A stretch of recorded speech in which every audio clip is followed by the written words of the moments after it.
learning Quran together.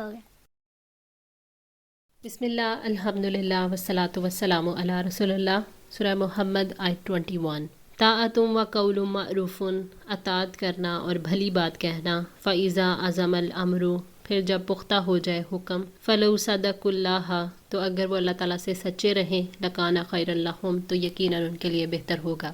اس آیت میں اللہ تعالیٰ خبر دے رہے ہیں کہ یہ آیت فَإِذَا أُنزِلَتْ سُورَةٌ مُحْكَمَةٌ نازل ہونے سے پہلے جب منافقین سے کہا جاتا کہ اللہ تعالیٰ تم پر جہاد فرض کرنے والے ہیں، تو یہ لوگ کہتے ہیں کہ ہم سماع اور اطاعت کریں گے. لیکن جب اللہ تعالیٰ نے محکم صورت نازل فرما دی جس میں جہاد کا حکم دیا گیا تھا، تو ان پر بہت گراں گزرا اور انہوں نے اسے ناپسند کیا. یعنی اب تو ان کے لیے حکم پر عمل کرنا واجب ہو گیا ہے، اس لیے وہ اس حکم کی تعمیل کریں. اگر وہ سچے دل سے جہاد کے لیے اللہ تعالیٰ کے حکم پر عمل کرتے، نیک نیتی اور اخلاص کا ثبوت دیتے، تو ان کے حق میں بہتر ہوتا. بھلی بات کہنے سے مراد کہ نبی صلی اللہ علیہ وآلہ وسلم کے حکم ماننے کی بات کرتے. اللہ تعالیٰ کی خاطر لڑنے کے لیے جو رسول سے معاہدہ کیا ہے اس میں وہ سچے رہتے. اللہ تعالیٰ کے ساتھ سچا رہنا اس سے مخالفت اور کھوٹ کے مقابلے میں بہتر ہے. توبہ اور اخلاص نفاق سے بہتر ہے.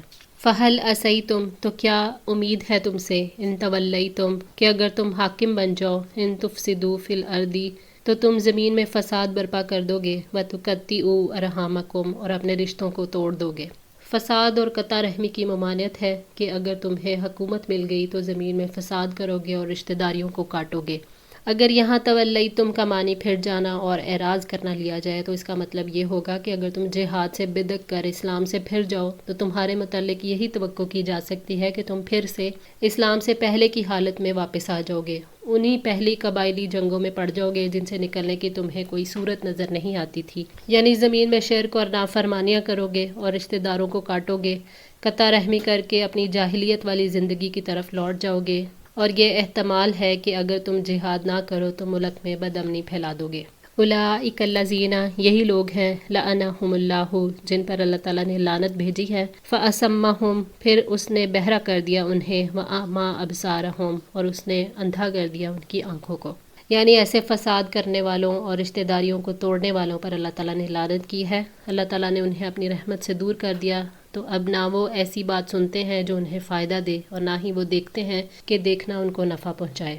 افلا یتدبرون القرآن، تو کیا وہ قرآن میں غور نہیں کرتے. ام علی قلوب اقفالها، یا کچھ دلوں پر ان کے تالے ہیں.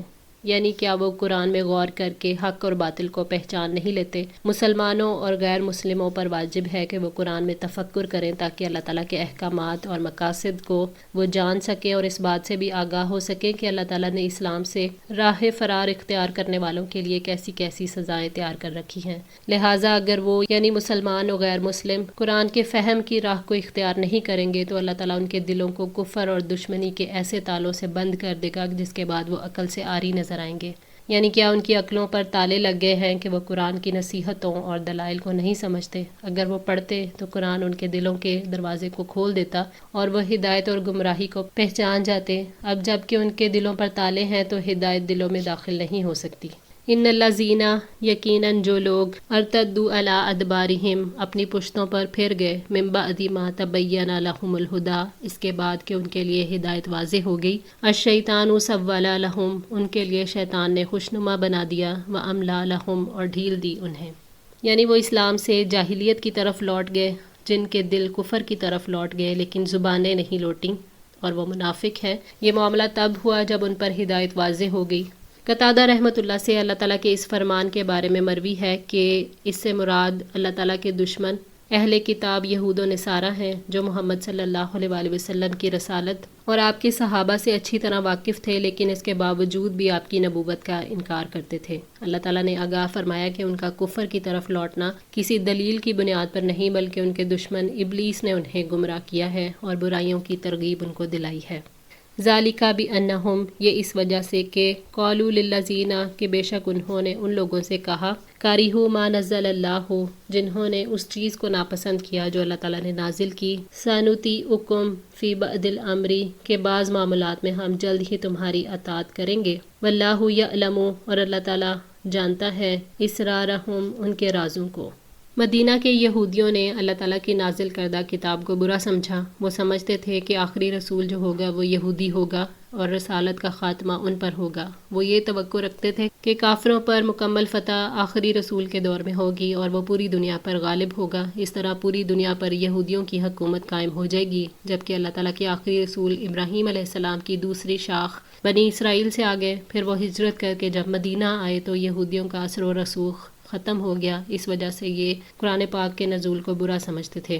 شیطان کی وسوسہ اندازی کے نتیجے میں منافق اور یہودی سازش میں شریک ہو گئے اور انہوں نے وعدہ کر لیا کہ جو منصوبہ بندی وہ کریں گے یہ ان کی اطاعت کریں گے۔ اللہ تعالیٰ نے فرمایا کہ اللہ ان کی خفیہ باتوں کو خوب جانتا ہے، اللہ تعالیٰ کے علم سے کوئی چیز بھی چھپی ہوئی نہیں ہے۔ یہ دراصل دھمکی ہے کہ اللہ تعالیٰ کی قوت کے مقابلے میں کوئی قوت نہیں۔ فَكَيْفَ تو کیا ہوگا اِذَا تَوَفَّتْهُمُ الْمَلَائِكَةُ جب فوت کریں گے انہیں فرشتے، يَضْرِبُونَ وُجُوهَهُمْ وَأَدْبَارَهُمْ اور ان کے چہروں اور ان کی کمروں پر ماریں گے، یعنی جب روح قبض کرنے والے مقررہ فرشتے ان کی جانیں قبض کریں گے، جب روحیں جسموں میں چھپتی پھریں گی اور فرشتے انہیں مار مار کر نکالیں گے۔ اللہ تعالیٰ نے فرمایا وَلَوْ تَرَىٰ إِذْ يَتَوَفَّى الَّذِينَ كَفَرُوا الْمَلَائِكَةَ يَضْرِبُونَ وُجُوهَهُمْ وَأَدْبَارَهُمْ وَذُوقُوا عَذَابَ الْحَرِيقِ اور کاش آپ دیکھیں جب فرشتے ان لوگوں کی جان قبض کرتے ہیں جنہوں نے کفر کیا، وہ ان کے چہروں اور ان کی پشتوں پر مارتے ہیں اور کہتے ہیں جلنے کا عذاب چکھو۔ سورہ الانفال آیت 50۔ ذالکہ بِأَنَّہُم یہ اس وجہ سے کہ یقیناً انہوں نے اتبعوا ما اسخط اللہ اس کی پیروی کی جس نے اللہ تعالیٰ کو ناراض کر دیا، وَكَرِهُوا رِضْوَانَهُ اور انہوں نے بھی اس کی رضا کو برا جانا، فَأَحْبَطَ أَعْمَالَهُمْ تو اس نے ان کے اعمال ضائع کر دیے۔ یعنی یہ عذاب جس کے وہ مستحق بن گئے ہیں اس وجہ سے ہے کہ انہوں نے ہر کفر اور گناہ کا کام کر کے اللہ تعالیٰ کو ناراض کیا۔ انہیں ایسے کاموں سے کوئی دلچسپی نہیں تھی جو اللہ کے قرب کا ذریعہ بنتے، مثال کے طور پر جہاد فی سبیل اللہ، تو اللہ تعالیٰ نے اسی وجہ سے ان کے اعمال کو ضائع کر دیا۔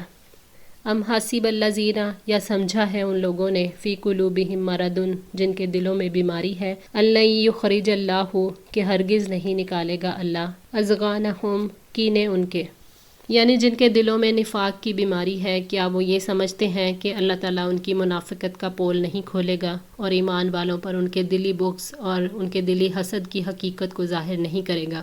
اللہ تعالیٰ سچ اور جھوٹ کو واضح کرتے ہیں، اس کے لیے امتحانی صورتحال پیدا کر دی جاتی ہے۔ جو امتحان میں کامیاب ہو وہ سچا مومن ہے اور جو کامیاب نہ ہو اس کا دل کا بغض اور کینہ ظاہر ہو جاتا ہے۔ وَلَوْ نَشَاءُ اور اگر ہم چاہیں لَأَرَيْنَاكَهُمْ تو ضرور آپ کو وہ سب دکھا دیں، فَلَعَرَفْتَهُمْ بِسِيمَاهُمْ پھر ان کے چہرے کی علامات سے آپ انہیں ضرور پہچان لیتے، وَلِتَعْرِفَنَّهُمْ اور البتہ ضرور آپ پہچان لیں گے انہیں، فِي لَحْنِ الْقَوْلِ ان کے انداز کلام سے، وَاللَّهُ يَعْلَمُ أَعْمَالَكُمْ اور اللہ تعالیٰ تمہارے سب اعمال کو جانتا ہے۔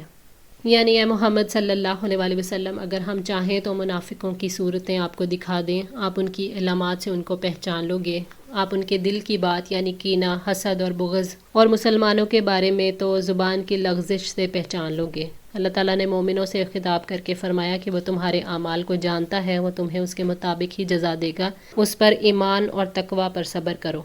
اللہ تعالیٰ منافقوں اور عام انسانوں کے ساتھ ان کے ظاہر کے مطابق معاملہ کرنے کا حکم دیتے ہیں، باطن کا معاملہ اللہ تعالیٰ چاہتے ہیں کہ صرف اس کے سپرد کر دیا جائے۔ آج کے لیے اتنا ہی، دعا ہے اللہ تعالیٰ ہماری اس کوشش کو قبول فرمائے، ہماری غلطیوں کوتاہیوں کو معاف فرما کر ہم سب کی اصلاح فرمائیں۔ جزاکم اللہ خیر، والسلام علیکم ورحمۃ اللہ وبرکاتہ۔